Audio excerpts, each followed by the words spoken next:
Hello বন্ধুরা, তারেক রহমান বাংলাদেশের 11th prime minister আজকে শপথ নিলেন এবং সেখানে উপস্থিত ছিলেন আমাদের লোকসভার স্পিকার ওম বিড়লা এবং তিনি নরেন্দ্র মোদীজির আমন্ত্রণপত্র রক্ষা করতে ওখানে গেছিলেন, যেখানে মোদীজি ইনভাইটেড ছিলেন তারেক রহমানের এই শপথ গ্রহণে।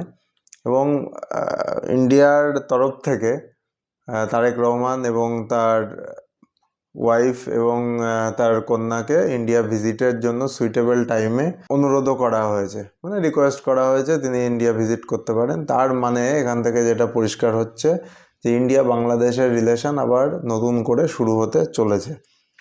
এবার এই রিলেশন খুবই গুরুত্বপূর্ণ। তার একটা বিশেষ কারণ, বাংলাদেশের যদি ভোটের রেজাল্টকে ভালো করে দেখা হয়, সেখানে বিএনপি মানে তারেক রহমানের পার্টি, যেটা খালেদা জিয়ার পার্টি, তারা জয়লাভ করেছে, কিন্তু ওয়েস্ট বেঙ্গলের বর্ডার বরাবর বেশিরভাগ সিটে জামাত জিতেছে এবং জামাত তারাই পার্টির মেন মন্ত্রই হচ্ছে ভারত বিরোধী এবং তারা পাকিস্তানের সাথে যথেষ্ট ঘনিষ্ঠ।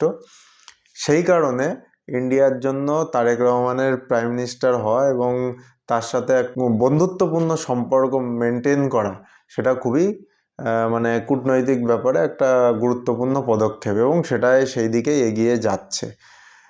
এবার যদি স্পেশালি বলি, এস জয়শঙ্কর উনি যখন খালেদা জিয়া পরলোক গমন করেন ওই টাইমে বাংলাদেশে ঝটিকা সফরে গেছিলেন এবং তারেক রহমানের সাথে ওই টাইমে মিট করে এসেছিলেন। ওই টাইমে অতটা মিডিয়া হাইলাইট হয়নি, কিন্তু এখন আস্তে আস্তে ধীরে ধীরে এই জিনিসগুলো সামনে আসছে এবং এটা দেখলে অবাক হব না যে বাংলাদেশের প্রাইম মিনিস্টারের প্রথম বিদেশ সফর হয়তো ইন্ডিয়ায় হবে, কারণ পুরনো রিলেশন আবার নতুন করে একটা বন্ধুত্বপূর্ণ ঘনিষ্ঠ সম্পর্কের দিকে বাড়বে এবং তবেই বাংলাদেশ প্রোগ্রেস করবে, সেটা বাংলাদেশের যারা শিক্ষিত সমাজ তারাও জানে।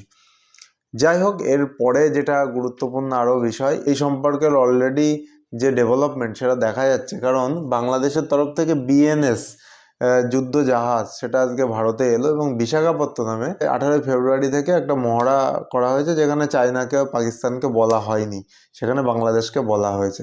তার মানে বোঝা যাচ্ছে সেখানে 70টা দেশের বিভিন্ন জাহাজ অংশগ্রহণ করবে, তার মধ্যে বাংলাদেশেরও জাহাজ থাকছে। তাহলে এর থেকে ক্লিয়ার ইনস্ট্রাকশন বা ক্লিয়ার এখানে দেখা যাচ্ছে যে বাংলাদেশের সাথে ইন্ডিয়ার সম্পর্ক আবার ডেভেলপ হচ্ছে।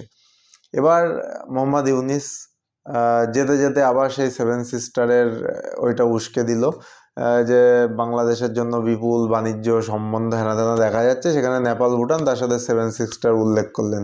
উনি বিতর্কিত, যাওয়ার সময় আবার একটু বিতর্ক রেখেই গেলেন। যাই হোক, ফুল ফ্লেজে গভর্নমেন্ট হয়ে গেছে, সেখানে 49 জন মন্ত্রীও শপথ গ্রহণ করেছেন আজকে। দেখা যাক ভবিষ্যতে কি ইন্ডিয়া বাংলাদেশের রিলেশন কতটা ডেভেলপড হয় সেটা দেখা যাবে।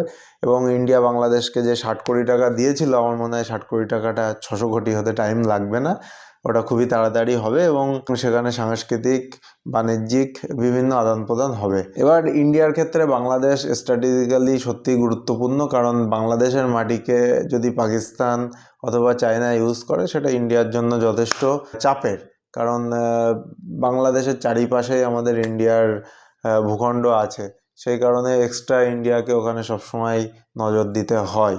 যাই হোক বন্ধুরা, তোমাদের কি মতামত কমেন্ট সেকশনে অবশ্যই কমেন্ট করো। ইন্ডিয়া বাংলাদেশের সম্পর্ক কতটা গুরুত্বপূর্ণ রোল নেবে নেক্সট 5 ইয়ার্স, সেটা ভবিষ্যতেই বলবে।